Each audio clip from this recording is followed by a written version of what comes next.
Live from downtown Bakersfield, 23 ABC News at 11 starts now. Good evening and thanks for joining us for 23 ABC News at 11. I'm Bayan Wang. We begin tonight with a homicide investigation in East Bakersfield. The Kern County Sheriff's Office said a man was found dead at a marijuana dispensary this morning. For now, officials do not know what led to the man's death. 23 ABC's Austin Westfall joins us in studio with what we know so far about the incident. Austin? We first heard about reports of a large police presence at the Superior Meds marijuana dispensary late this morning. We now know that a man succumbed to his injuries at the scene. We just don't know how.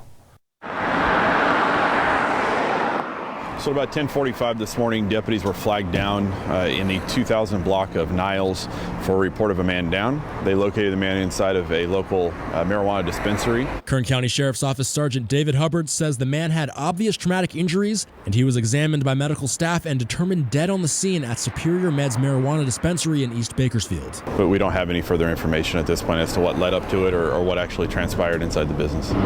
KCSO would not talk about what type of injuries the man had, but they say the incident appeared to be a crime. But as of now, authorities are unsure what kind. We're still really early on in the investigation. Hopefully as we continue throughout the day, we'll be able to make some sort of determination as to what it was. But we may not have, well, I can guarantee we will not have all of the answers today. KCSO says the dispensary was open at the time. Homicide detectives are investigating the incident, and there is no word on any suspect information at this time. Hopefully there are witnesses. If there are witnesses, we do encourage them to come forward and speak to us about what they saw. And if you did see anything, the Kern County Sheriff's Office is asking you to call their dispatch at 861-3110. We'll keep you updated on our social platforms and at turnto23.com. In the studio, Austin Westfall, 23 ABC, connecting you. A man remains in critical condition after being shot in Wasco overnight. According to KCSO, the shooting occurred just before 10:30 p.m. Saturday on Griffith Avenue in Wasco. A man suffering from gunshot wounds was airlifted to a Bakersfield hospital to undergo surgery. Officials say the man is in critical condition. No suspect information is available at this time. This is an ongoing investigation, and anyone with information can contact KCSO at 861-3110. The much-anticipated retrial of Leslie Chance is set to enter week 2. Chance, a former elementary school principal, is on trial for the 2013 murder of her husband, Todd Chance. Back in June, Chance's case ended in a mistrial when the public defender's office declared a conflict of interest in representing her. She is facing a charge of first-degree murder. The trial will resume tomorrow morning at 9:30. You can follow our courtroom coverage online and on Twitter. After a rainy weekend, you can expect pretty much of a quiet week, although we are expecting widespread patchy fog and overnight lows in the mid-30s. So temperature-wise, it'll be kind of cool out there. But those blustery winds that we saw last night, we saw wind speeds up to 43 miles per hour. Those will continue, and there's a possible Santa Ana wind type event, but we'll be tracking that. That's for Tehachapi and Fort Tejon areas. But the cooler temperatures will maintain throughout the week. But right now, the wind speeds are not picking up too much. A little breezy down in Pine Mountain Club. We're seeing 7 miles per hour, Lebec 6, but like we saw last night, the winds were just coming and they were really blistery out there. But taking a look at the radar, there's a lot of cloud cover. There's a possibility for morning fog on Monday, Tuesday, and Wednesday, but 47 right now for Bakersfield, 32 in Tehachapi, 39 Rosamond, and 33 in Frazer Park. So temperatures are starting to feel a lot cooler. You can see on our temperature change map, in the last 24 hours, we saw 10 degrees coolers in Wolford Heights, and it's going to continue to dip down throughout the week, but I'll have that 7-day forecast coming up. The Bakersfield Christian High School football team won its first state football championship Saturday night. They defeated the Rancho Cotati Cougars 42-21. The game got off to a rough start for BCHS as penalties and turnovers set the team back 14-7 at halftime. However, in the second half, it was all Eagles from there. A strong balance of running and passing allowed the Eagles to take control of the game. The Eagles closed out the Cougars 40-21. Players who worked hard all season were very excited about the historic win. Satisfying thing ever, the start was a little bit shaky, but I never let my confidence get down, and just it's an amazing feeling to be here right now. I can't even think of anything else. Just I'm so thankful. 7-14, where we could barely get any yards, to the third quarter where 4 touchdowns unanswered. I mean, we came out there in the second half, we regrouped, and we just played our game, and when we did that, we knew no one could beat us. It feels good. It's super good. It's 2 rings. It's a blessing. It's the best feeling in the world.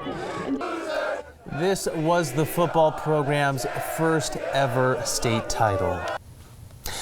Their varsity basketball team lost by nearly 40 points on Saturday, but they were arguably the happiest ones on the court. A Shafter General special needs player hit the shot of his lifetime at the end of the game. You can see his face just light up with joy after the shot, and the cheers were the loudest they've been all game.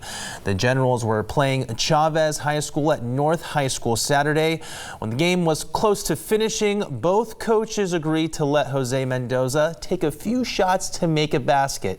After his first try, he nails it. A planned road closure on West Side Parkway began just a few hours ago. Officials say between 9 p.m. today and 5 a.m. tomorrow, a temporary concrete barrier rail will be placed on the westbound West Side Parkway on-ramp from Truxton Avenue. In addition to the closures, the outside lane on Truxton to the West Side Parkway on-ramp will be closed for 2 weeks. There will be only one open lane on the ramp starting tonight. Officials caution drivers to slow down and watch for construction workers and equipment while driving in the area. Tonight was the last night for the Christmas light display at Frazer Mountain High School. The light display raised money to help the school's junior class fund the 2020 prom. The event ran from 6 to 9 p.m. tonight. Students were selling baked goods and some hot chocolate, definitely needed for the chilly weather. Earlier this afternoon, the Kern County firefighters held a toy drive for local foster children. All toys were donated for the Stuff the Station event. Community members were able to meet some local firefighters and a special appearance from Santa Claus at the station on Downing Avenue. Those who attended Stuff the Station brought an unwrapped toy. All of the gifts help local foster children enjoy Christmas. The City of Tehachapi and Houchin Community Blood Bank are teaming up for a community-wide blood drive. It's happening tomorrow in front of the Tehachapi City Hall. Houchin is bringing their mobile donation center to the site, and people can stop by to donate between 11 a.m. and 4 p.m. Everyone who donates will get a Star Wars-themed shirt. For more information on donating blood, you can head to hcbb.com. The City of Bakersfield is set to host another meeting for public comment on the development of a new homeless shelter.